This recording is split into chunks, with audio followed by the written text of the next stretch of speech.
From the 11.2 homework, this is question 9.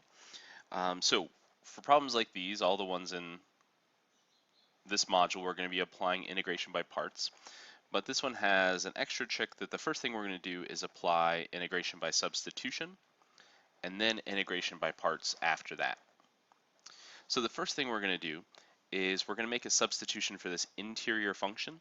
So since we have a composite function, we want to start off by applying integration by substitution. That's our first step. If integration by substitution doesn't work, then we have to look at integration by parts.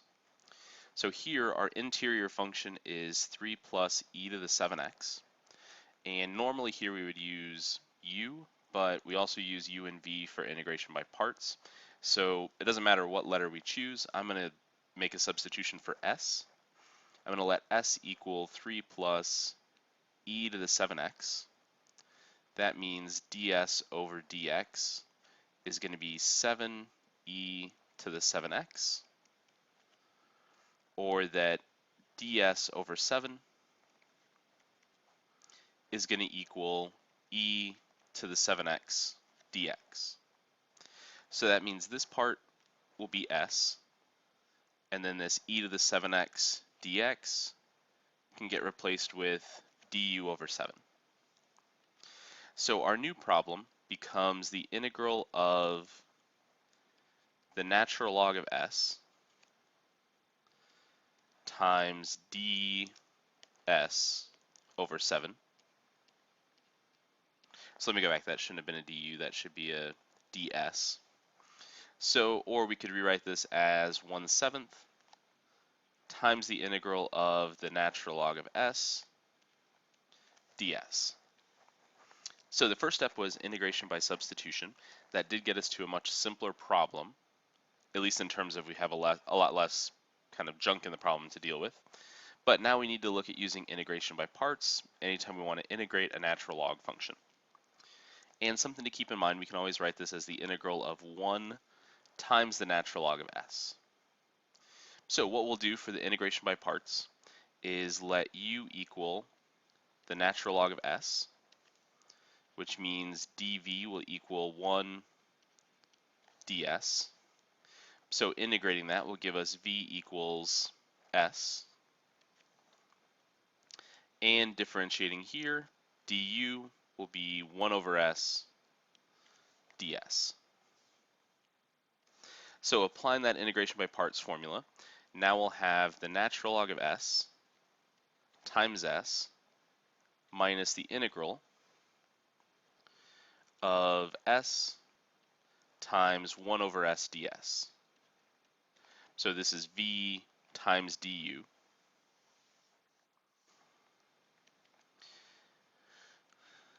So the natural log of s, let's write it as s times the natural log of s, minus s times 1 over s is just 1. So the integral of 1 ds is going to be s times the natural log of s minus s. So now what we can do, and minus s plus some constant c, since we're dealing with an indefinite integral. So now what we can do is go back to the very beginning of our problem and substitute back in those expressions that we had for s. And actually, let me take one step back.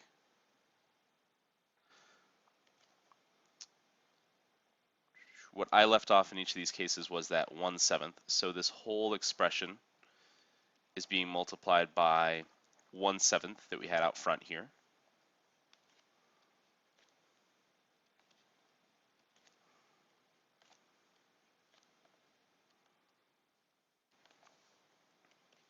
So this will be 1/7 times, originally s was 3 plus e to the 7x.